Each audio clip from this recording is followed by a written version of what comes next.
Desde un territorio sin ley en la República Democrática del Congo, Al mirar a alguien no puedes saber si es un asesino. pasando por la caja negra de la moral humana ¿O sería malo que el alma no sea más que un mecanismo? y un laboratorio de psicología de la Universidad de Stanford, Era el mal en estado puro. hasta un polémico bautismo en una cárcel de máxima seguridad. La maldad habita en el interior del ser humano. Prepárense para mirar cara a cara al mal.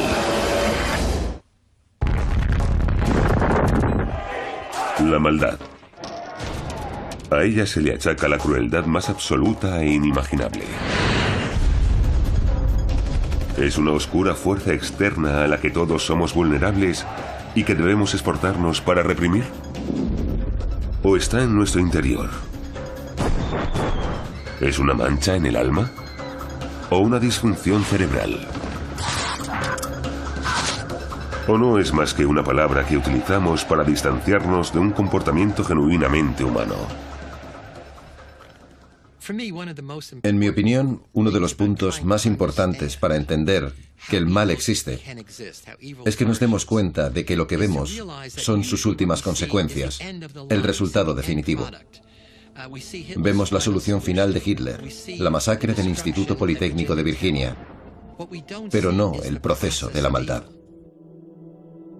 En 1971, Philip Zimbardo, profesor de psicología de la Universidad de Stanford, se dispuso a estudiar el proceso de transformación que lleva a las personas a cometer actos de maldad. Hizo que se detuviera a 9 jóvenes. La policía los metió en los coches.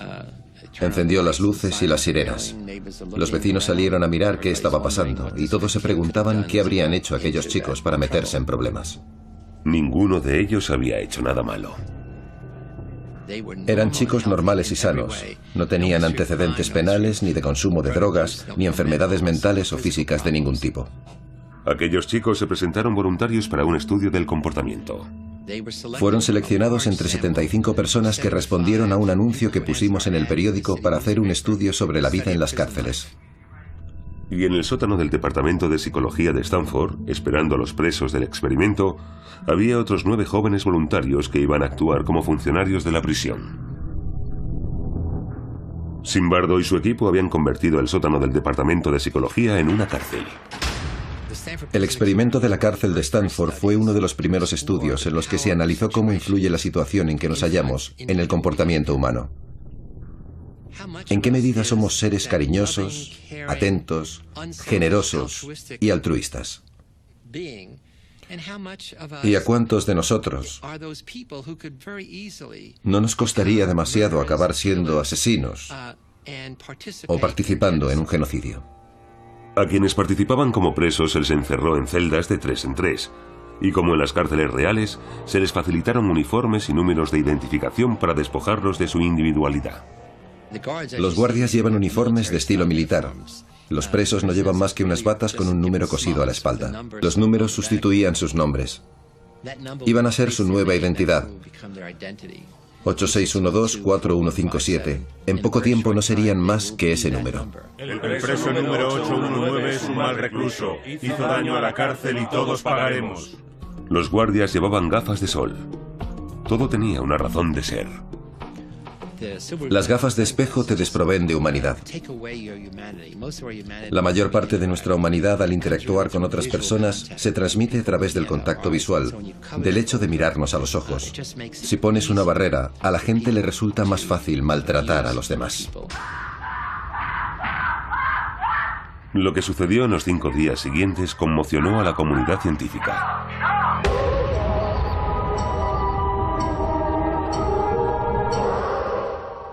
La maldad habita en el interior del ser humano, única y exclusivamente. En 1994, el reverendo Roy Radcliffe visitó la cárcel de máxima seguridad de Portage, Wisconsin, para conversar sobre la Biblia con un hombre condenado a 16 cadenas perpetuas consecutivas. Un hombre que para muchos era la maldad personificada.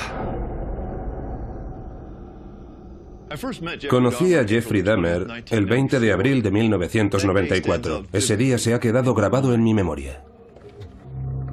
Aquel día, la labor de Radcliffe era determinar si iba a ayudar a Dahmer, que había asesinado y mutilado a al menos 17 víctimas inocentes, a encontrar el perdón ante los ojos de Dios. Cuando iba conduciendo hacia la cárcel, me temblaban las manos y me preguntaba, ¿qué tipo de persona es este hombre?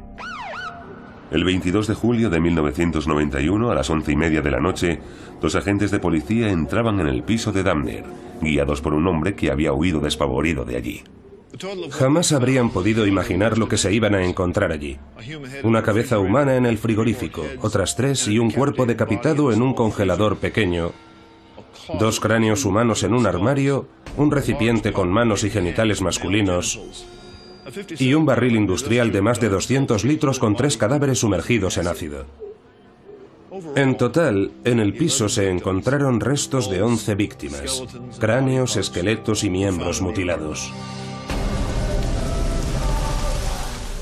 Como ministro de la Iglesia de Cristo, Radcliffe cree que con el bautismo de inmersión una persona puede quedar libre de sus pecados y asegurarse la vida eterna en el cielo. Básicamente cree que si una persona acepta a Jesucristo y se arrepiente, sus actos malvados se le perdonan. Había una parte de mí que decía, no, pero al mismo tiempo la otra me decía, sirves a Dios y Dios también puede llegar a él. Me preguntaba si se lo merecía y si no sería únicamente para aliviar el sufrimiento que sentía por los crímenes que había cometido y encontrarse mejor. ¿Sería capaz de hacerlo? ¿Podría bautizar a un hombre al que muchos consideraban un monstruo? Aparqué el coche y me dirigí hacia la puerta.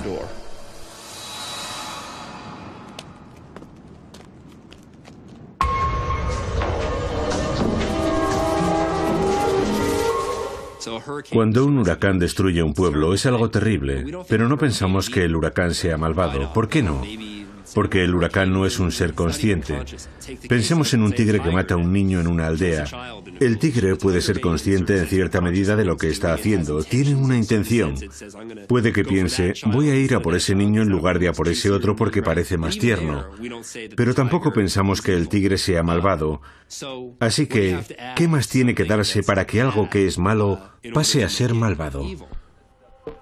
Jonathan Cohen, de la Universidad de Princeton, y Joshua Green, de la de Harvard, creen que la maldad es una creación de la mente humana, de la moral. Así que para que un individuo lo entienda, tiene que distinguir entre el bien y el mal. ¿En qué parte de nuestro cerebro reside esa capacidad? Green y Cohen usan imágenes de resonancia magnética para observar los mecanismos que se activan en el cerebro cuando hacemos juicios morales. Como científicos es difícil saber exactamente a qué hacemos referencia cuando hablamos del bien y del mal. Pero una misma persona puede no actuar siempre en beneficio propio. Algunas veces sí y otras no. Los participantes en los estudios del Laboratorio de Neurociencia y Control Cognitivo de Princeton son voluntarios, personas normales y sanas. Vamos a entrar en la sala, te vas a tumbar y te vamos a introducir en el aparato de resonancia. Y te mostraremos unos textos que describen una escena, una situación. Tienes que leer las preguntas que aparecen en pantalla y responder pulsando los botones. Vamos a captar imágenes de tu cerebro mientras tomas decisiones morales. La resonancia magnética funcional muestra qué partes del cerebro se activan mientras realizamos una tarea determinada al detectar a qué regiones concretas del cerebro llega sangre oxigenada. Con este método, Green, Cohen y su equipo quieren elaborar un mapa de la geografía moral del cerebro. ¿Son la bondad y la maldad fruto de la actividad de neuronas cerebrales? A fin de cuentas, el cerebro es un mecanismo, algo que hace cosas, y lo que hace depende de las circunstancias en las que se encuentre y su capacidad para valorar los resultados. Y como cualquier otra tecnología o cualquier otra máquina, se puede utilizar para el bien o para el mal.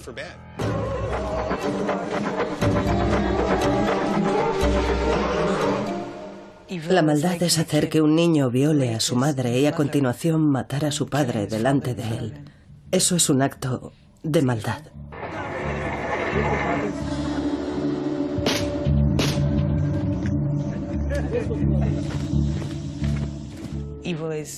Y usar esa técnica para llevarte después al niño y convertirlo en soldado.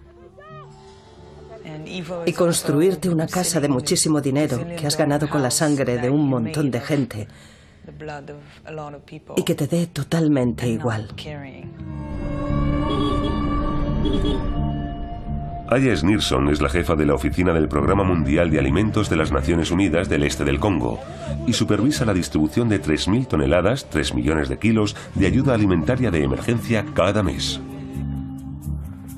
Ha sido testigo de cómo las circunstancias pueden empujar a una buena persona a hacer cosas impensables. Aquí habitualmente nos encontramos cadáveres a los que se ha extirpado el corazón, los órganos sexuales, una costilla. Es aterrador.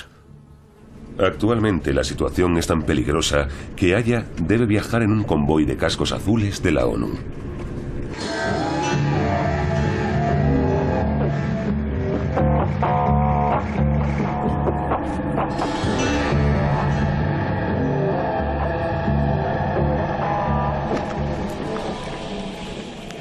Hola, soy Aya, jefa de la oficina del Programa Mundial de Alimentos. Encantado. Un placer. Vamos a Niamey, Lima. ¿Niamey, Lima? Sí.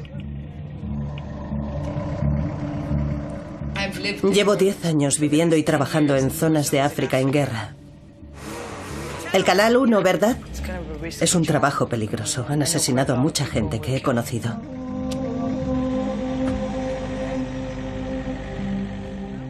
La República Democrática del Congo está situada en una zona muy conflictiva que aún se está recuperando de una de las guerras más mortíferas desde la Segunda Guerra Mundial y la más larga de la historia moderna en el continente africano. Hasta la fecha han muerto 4 millones de personas, muchas de ellas por inanición o a causa de enfermedades.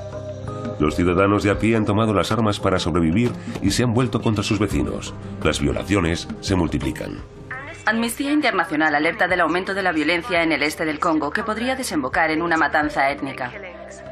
En la última semana, los enfrentamientos entre el líder de los Tutsis, el general Nkunda, y las fuerzas congoleñas han obligado a decenas de miles de personas a abandonar sus hogares. Vamos a visitar un par de aldeas que han sido atacadas, a ver si podemos ayudarlos y repartir comida. En una región asolada por la guerra, la comida se convierte en un objetivo más para ambos bandos. 2 vehículos armados, una torreta con un artillero y 10 soldados de las Naciones Unidas escoltan a Aya para que pueda trabajar y repartir alimentos, un derecho fundamental del ser humano, a una población harta de vivir en guerra. Estaremos más o menos 1 hora. Vamos a ponernos a repartir la comida ahí. Digamos que a eso de las 10:15.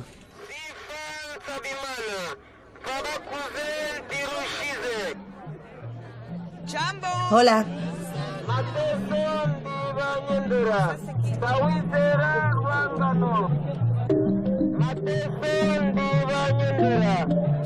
Hola.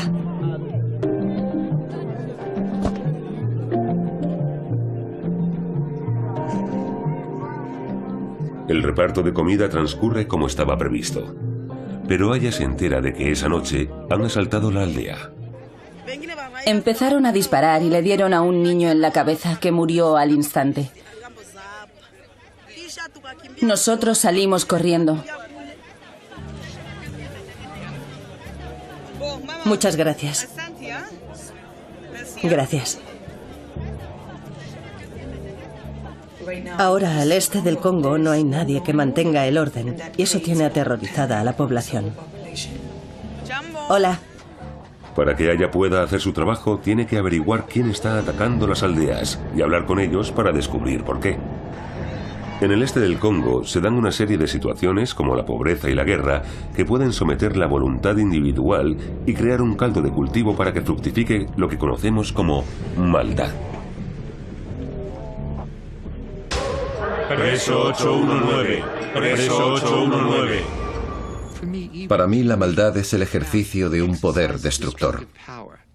Es observar a alguien destrozar en un segundo un castillo de arena que otra persona ha tardado horas en construir. En la mañana del segundo día, en la cárcel de la Universidad de Stanford, se produjo un motín. Levantaron barricadas en las puertas de la cárcel para que los guardias no pudieran entrar. Se arrancaron los números para mostrar su rechazo ante el anonimato. Insultaron a los guardias y se negaron a salir de las celdas. Los carceleros, al ver cuestionada su autoridad y saber que los reclusos lo superaban en número, acudieron al superintendente de la cárcel. Los guardias me preguntaron qué podían hacer. Dije, es vuestra cárcel, decididlo vosotros. Los carceleros pidieron refuerzos y actuaron con firmeza. Decidieron abrir las puertas a la fuerza, desnudar y encadenar a los reclusos, sacar fuera las camas y meter a los líderes del motín en celdas de castigo, el tiempo que hiciera falta.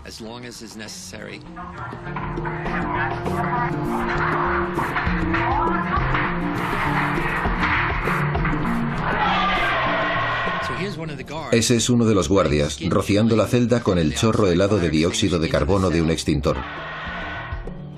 El sadismo requiere un cierto grado de ingenio e iniciativa, y en este caso, además, de creatividad. Finalmente la rebelión se sofocó y los guardias probaron la sensación de poder y autoridad por primera vez. Pero tenían otra cuestión que plantearse. ¿Cómo iban a evitar que se produjesen incidentes o motines de nuevo?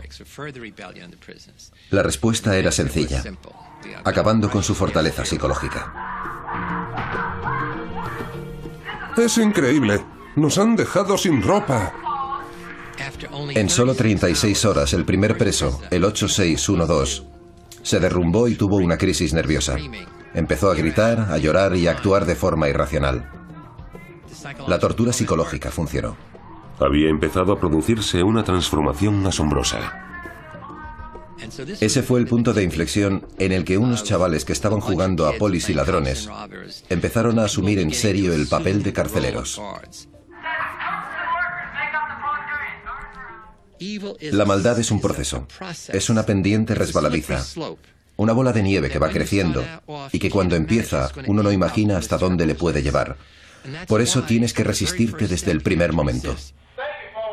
Si no lo haces, el siguiente paso resulta más fácil, y el siguiente, y de pronto has llegado al último paso y te has convertido en un criminal.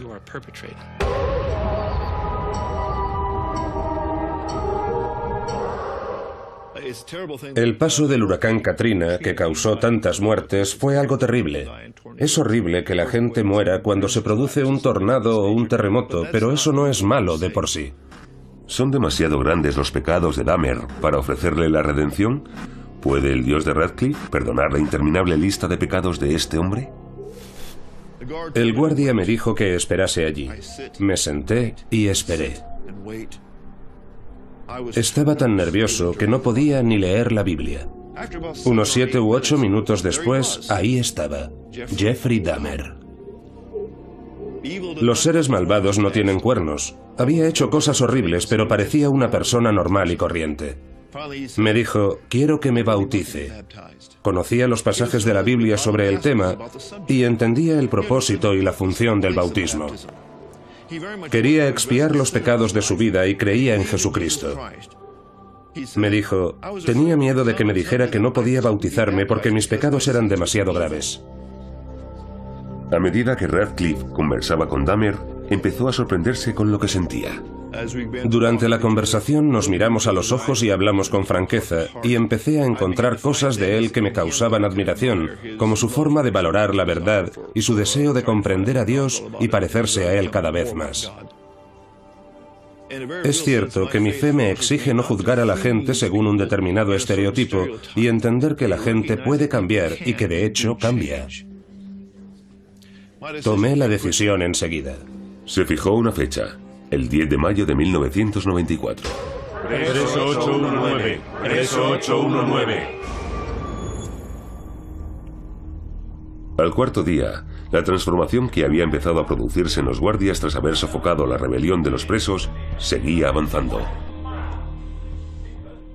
A uno de los guardias, que era, por así decirlo, el más malvado, el más sádico y el más ingenioso para inventar tácticas que quebraban la moral y la resistencia de los presos y evitar más motines, los reclusos lo apodaban John Wayne. Chicos, hay que tomar una decisión. Lo llamaban así porque era como un cowboy del salvaje oeste, un tipo duro. Tenemos 3, elegid uno. John Wayne se dedicaba a intimidar y a aterrorizar a los presos de Simbardo. Más adelante nos dijo, estaba haciendo experimentos, quería comprobar cuánto podía presionar a los presos hasta que se rebelaran. Yo quería que se rebelaran. Pero como veía que no lo hacían, empecé a perder la compasión por ellos y a tratarlos cada vez peor. ¿Qué coño dices? Creo que aquello era una especie de justificación por su comportamiento. Arriba. Abajo. El grado de agresión y maltrato aumentaba día tras día. Y cuando observamos estos actos de degradación, tenemos que tener en cuenta que los carceleros trabajaban en turnos de 8 horas, así que cuando volvían a sus casas tenían 16 horas para pensar en las cosas horribles que hacían a esos presos inocentes.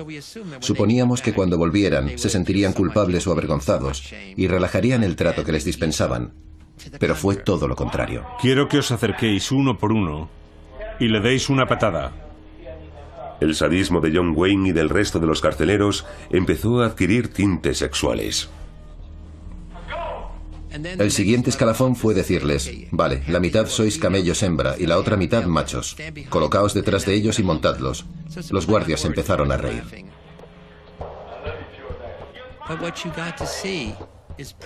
Así que los carceleros estaban obligando a los presos a simular que estaban sodomizando a sus compañeros. Saltad unos por encima de otros. No olvidemos que eran alumnos universitarios que participaban en un experimento sobre la psicología del encarcelamiento.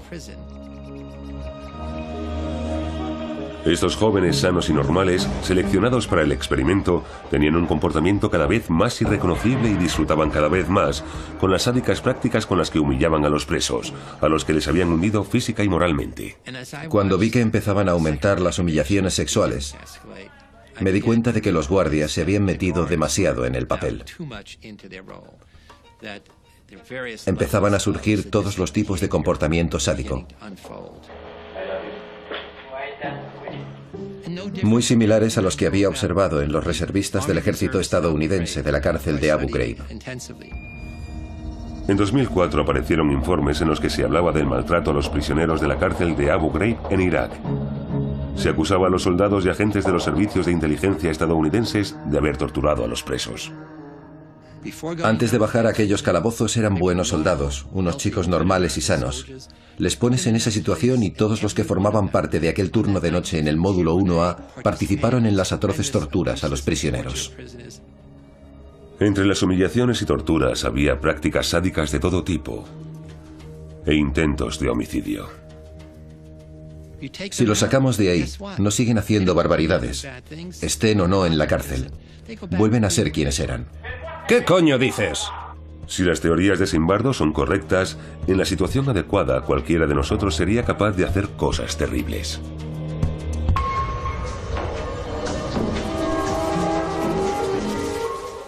La neurociencia es el estudio del cerebro y de cómo surge la mente, la conciencia a partir de él. El proceso por el que los mecanismos físicos del cerebro nos llevan a hacer el tipo de cosas que consideramos propias de la mente. ¿Podemos ver esos mecanismos físicos en acción? Ya en el aparato de resonancia magnética funcional de la Universidad de Princeton, a Tyler, el sujeto de estudio, se le plantean dilemas rudimentarios para observar en qué partes del cerebro asociadas con la emoción aumenta la actividad. Vas andando por una carretera junto al campo y oyes una llamada de socorro que procede de unos matorrales cercanos.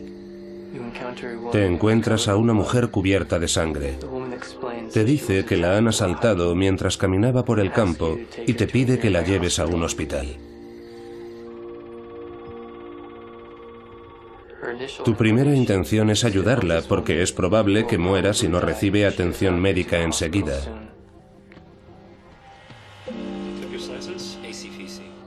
Pero si la ayudas, se te va a manchar el traje de firma que llevas puesto.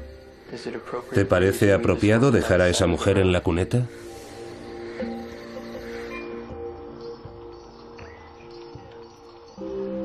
No, no le parece apropiado. La respuesta de Tyler es rápida y coherente con la mayoría de los datos que Green y Cohen han reunido. La mayoría de la gente dice que no le parece correcto. Mi teoría es que, por un lado, tenemos una respuesta emocional intuitiva que nos hace decir, no, qué horror, no hagas eso. Y si te fijas en los resultados obtenidos al observar el cerebro, cuando la gente contesta a este tipo de preguntas, comprobamos que aumenta la actividad en las partes del cerebro asociadas a la emoción y a la llamada cognición social.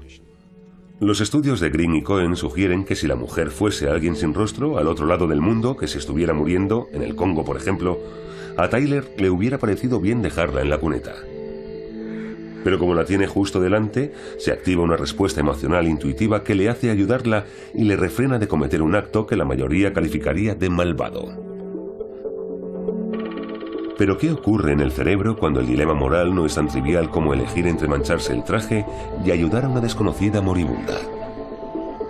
¿Qué ocurre cuando un acto aparentemente malvado se hace en beneficio de los demás?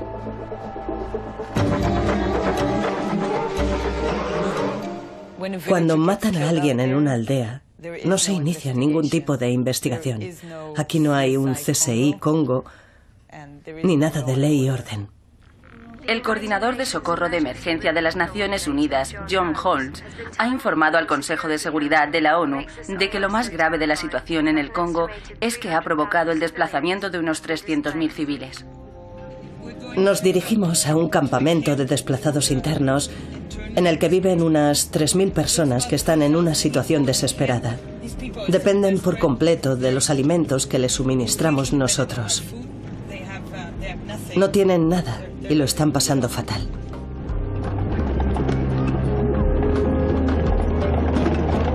Quienes acaban aquí suelen ser quienes más han sufrido las consecuencias de la guerra, que abandonan sus casas y se refugian en los campamentos en busca de alimento, cobijo y seguridad. ¿Qué tal? Bien. Me alegro.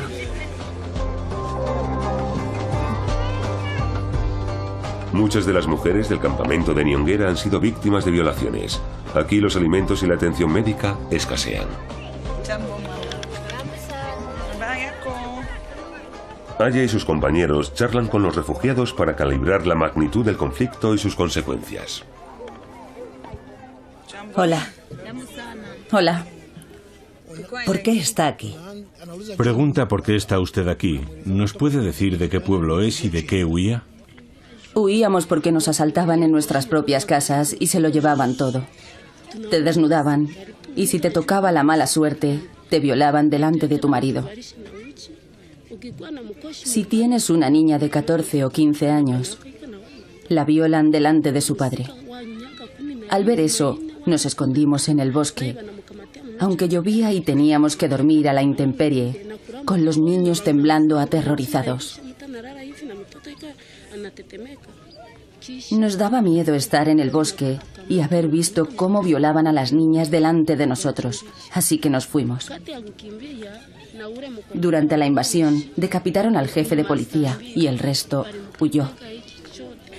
¿Ella lo vio? ¿Vio usted todo eso? Sí, sí. En esos días nos buscaban por el bosque. Y si un niño tosía o lloraba, nos encontraban. Y nos hacían cosas horribles. Esas personas parecen demonios. No son demonios. Tienen forma humana.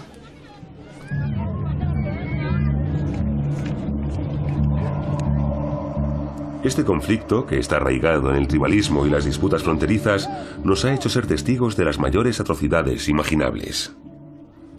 Lo que hace tan difícil entender este tipo de barbaridades es que quienes las cometen son gente corriente, ni demonios, ni monstruos, ni psicópatas.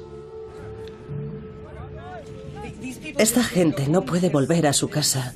Están asustados y tienen miedo de que vayan a matarlos. Yo tampoco volvería. Es muy arriesgado y nadie quiere morir. El convoy de la ONU que escolta a Aya se dirige ahora hacia el norte, a una aldea asaltada recientemente. Van en busca de los hombres acusados de atacar a los civiles y robarles la comida. Da la sensación de que está vacía y abandonada. No estaba así la última vez que vinimos. Hay muy poca gente.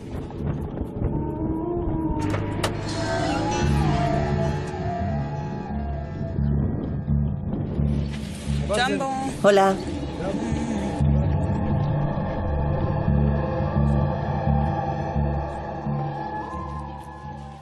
¿Dónde está todo el mundo? ¿Hay alguien? ¿Tienen miedo de mí?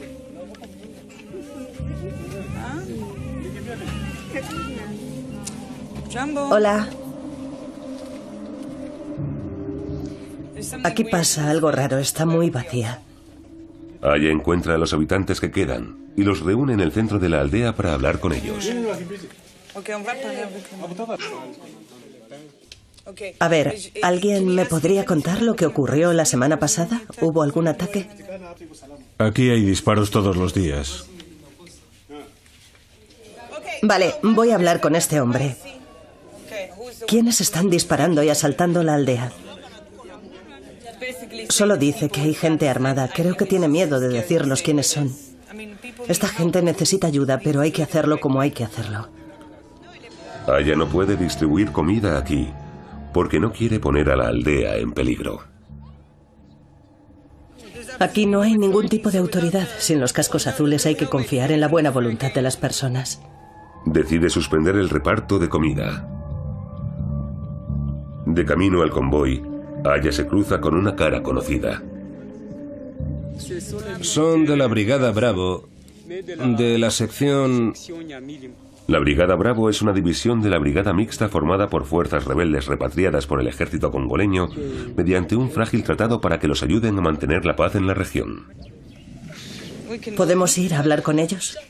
¿Hoy? ¿Por qué no? Que nos digan por qué atacan a su pueblo. ¿Eso era todo? Yo me voy ya. Muchas gracias, papá. Hasta pronto.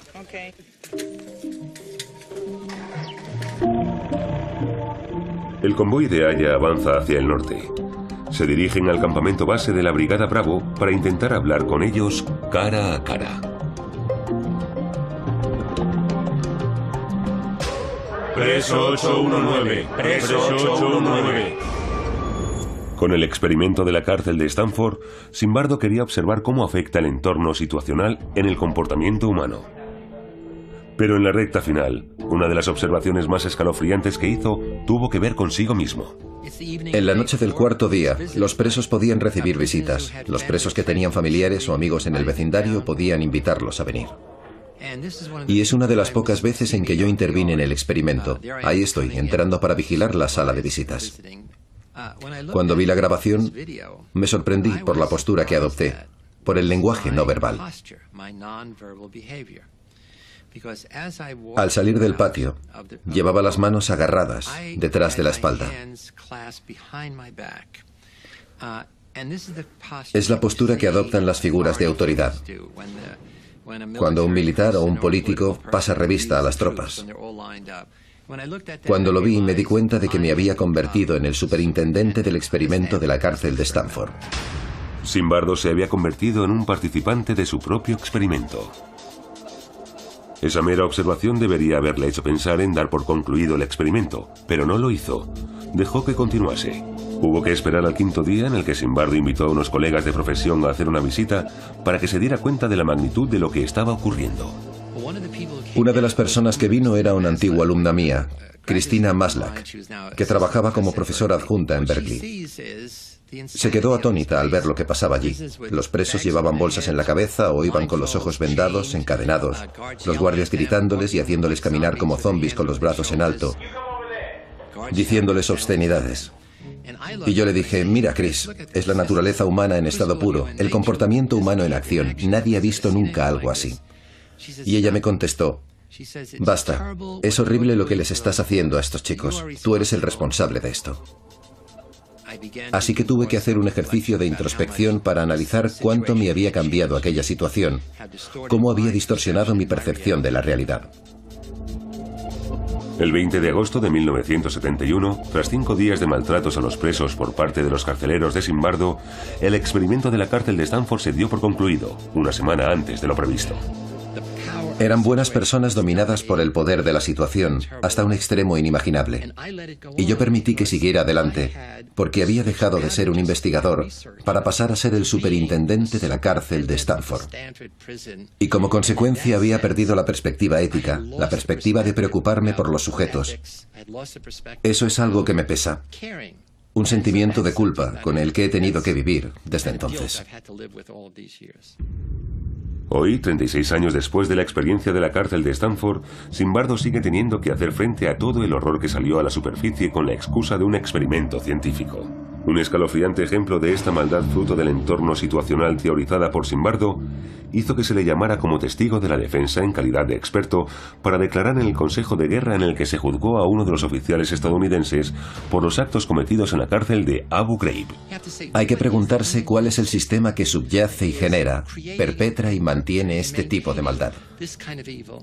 En contra de la opinión de Zimbardo de culpar al sistema y no solo al individuo, casi todos los reservistas de baja graduación fueron considerados culpables de maltrato y procesados. Hemos subestimado el poder de las situaciones para socavar la naturaleza humana, para corromper lo mejor de cada cual. Y hasta que no nos demos cuenta de que tenemos que observar cómo evolucionan y se crean esas situaciones y quiénes las mantienen, el mal seguirá ahí.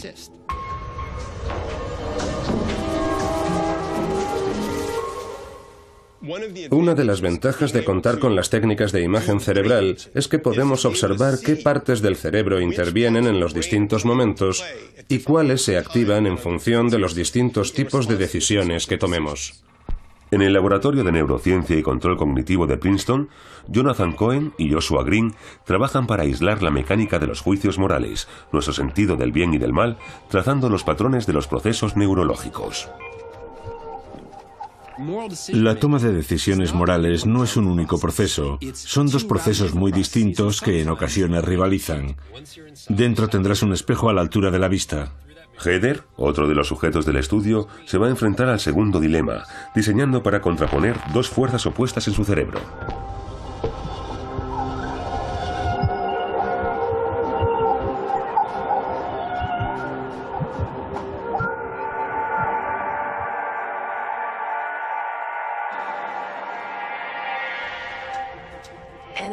Los soldados enemigos han invadido tu aldea.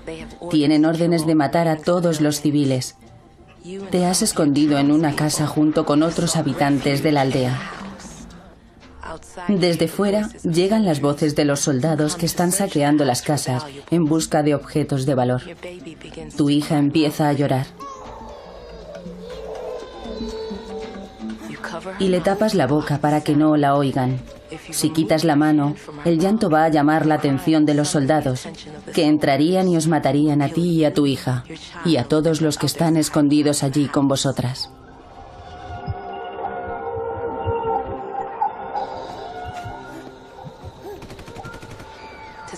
Para salvarte a ti y al resto del grupo, tienes que asfixiar al bebé.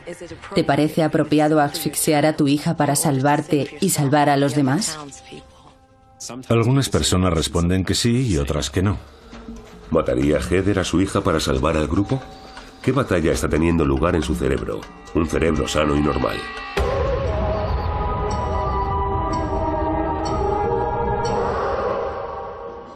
Tras su reunión inicial en la cárcel con el asesino en serie Jeffrey Dahmer, el reverendo Roy Radcliffe ha determinado que es un buen candidato para recibir el bautismo y el perdón de Dios.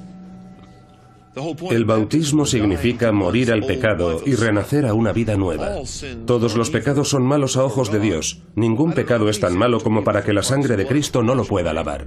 La fecha elegida para el bautismo fue el 10 de mayo de 1994. Un eclipse solar envolvió la cárcel en un halo espectral. Para Radcliffe era como si el propio Dios estuviera observándolo todo. Primero pasé todos los controles y los trámites necesarios para poder reunirme con Jeff. Se confesó conmigo en el despacho del capellán. Después me escoltaron desde allí hasta la enfermería, donde tienen una especie de bañera metálica que utilizan para tratar a los reclusos cuando tienen lesiones de espalda. Y cuando abrieron la puerta, Jeff ya estaba metido en la bañera. Estaba en posición fetal y lo único que le sobresalía del agua era la cabeza.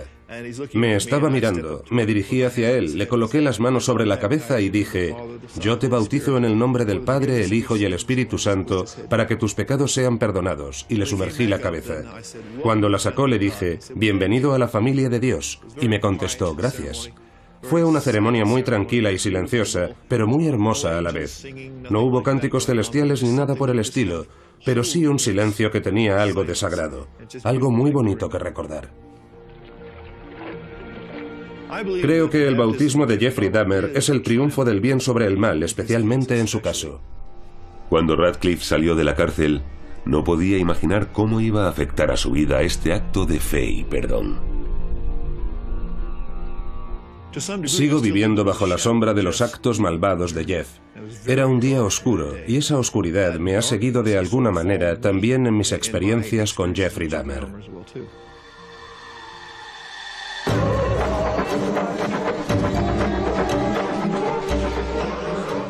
Al mirar a alguien no puedes saber si es un asesino.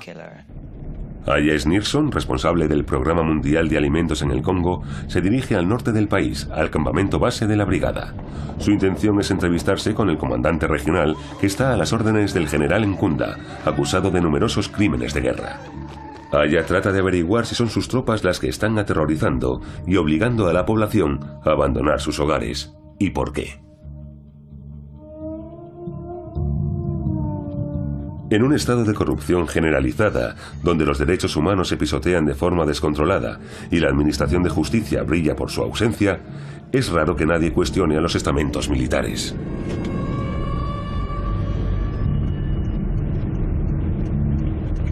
Se aproximan a las instalaciones donde se aloja el comandante regional. ¿Veis que está lleno de soldados? Madre mía, tenemos que apagar la cámara. Apágala. Apágala.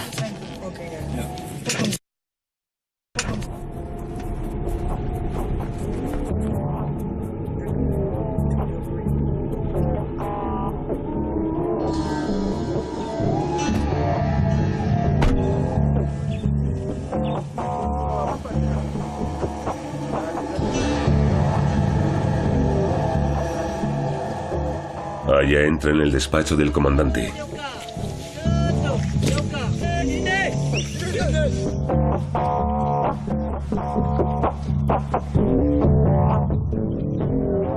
El comandante no quiere hablar con ella, pero designa a uno de sus capitanes como portavoz.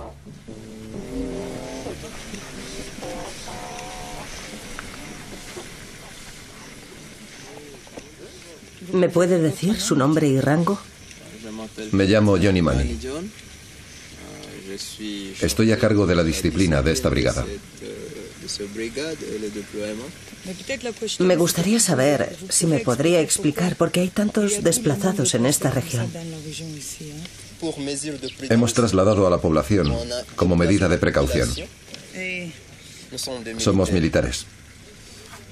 Los militares respetamos lo que se llama cadena de mando. Cierto. Estamos a las órdenes de los oficiales de rango superior. Nos limitamos a cumplir órdenes. Si se nos ordena que hagamos una incursión, iremos. Somos soldados, obedecemos órdenes. Si se nos da una orden, la obedecemos. Gracias. Se limitan a cumplir órdenes. A Aya le resulta difícil aceptarlo.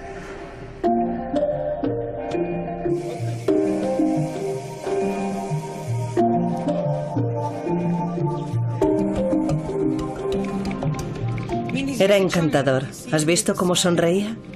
Es guapo y parece joven. Son todos así.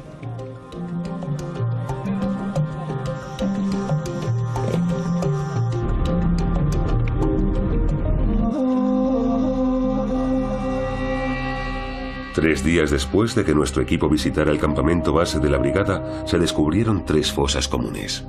Los soldados de la ONU destacados al este del Congo han encontrado 3 fosas con varios cadáveres en una base militar que los rebeldes leales al exgeneral Nkunda habían abandonado hace unos días. Se desconoce quiénes pueden ser las víctimas y cuántas están enterradas allí. Algunos informes apuntan a que podría haber 27 cadáveres. Para las víctimas, la vida no es barata, pero para los asesinos sí. Cada vez es más difícil ver tanta miseria y sufrimiento a diario. Después de 10 años cada vez me preocupa más. No me he insensibilizado. Y creo que si todos nos preocupáramos un poco, podríamos hacer maravillas.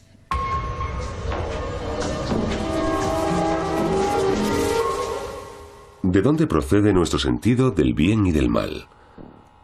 Para Cohen y Green, la respuesta empieza por descubrir los mecanismos que nuestro cerebro emplea para hacer juicios morales. Heather está en el interior del aparato de resonancia magnética de Princeton y se enfrenta a un dilema de vida o muerte. Tiene que tomar una decisión. ¿Te parece apropiado asfixiar a tu hija para salvarte y salvar a los demás? Observamos que cuando la gente responde que sí, vuelve a haber más actividad en la corteza prefrontal dorsolateral. Es decir, es la parte del cerebro responsable del control cognitivo la que se está imponiendo a la respuesta emocional. La respuesta emocional te dice, no lo hagas, es horroroso. Pero entonces esta otra respuesta te salta con, si no lo haces va a morir todo el mundo. Por lo menos puedes salvarte tú y salvar al resto del grupo. Y esa parte más racional del cerebro es la que interviene, y cuando lo hace podemos visualizarlo en el cerebro. En este caso, la respuesta de Heather es no. No asfixiaría a su hija en una situación así. Si es como otras personas, su cerebro mostrará un aumento de la actividad en la corteza prefrontal media y en la corteza cingular posterior, lo que indica que ha basado su decisión en un sentido emocional del bien y el mal.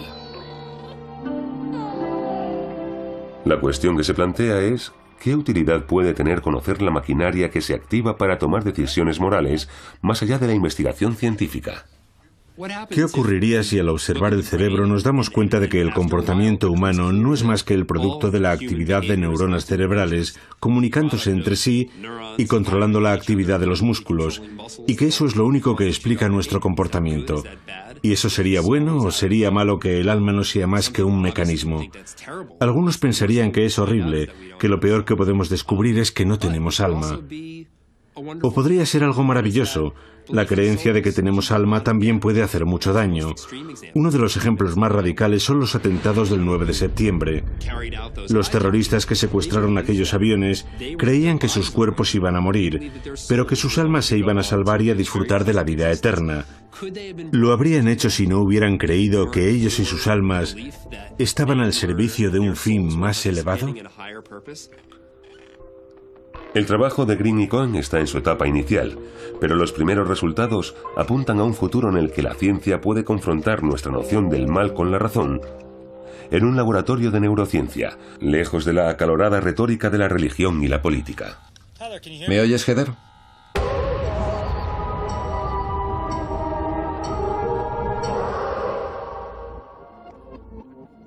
¿Qué es el mal y cómo reaccionamos ante él? Cuando la noticia del polémico bautismo de Dahmer empezó a circular, Radcliffe se dio cuenta de que no había sabido prever la reacción de su congregación. ¿Que si había tenido la sensación de que me consideraban un colaborador del mal? Nunca nadie me dijo algo así a la cara. Posiblemente eso diga mucho de la hipocresía de la gente. Radcliffe asegura que la mitad de su congregación se fue, en rechazo al bautismo de Dahmer. Uno de mis pasajes favoritos de la Biblia habla sobre el mal. En lugar de tratar de explicarlo, debes prestarte a ayudar y consolar a la persona afligida. Lo que lamento es que la gente no haya respondido como yo creía, no haber sabido interpretar a la gente y no haber visto cómo se sentían. Pero no me arrepiento de lo que hice. 6 meses después de su bautismo, Jeffrey Dahmer fue asesinado por otro recluso. Yo creo que Jeff está en el cielo. Para ir al cielo hay que tener fe en Jesucristo, y Jeff la tenía. Nos levantamos para cantar.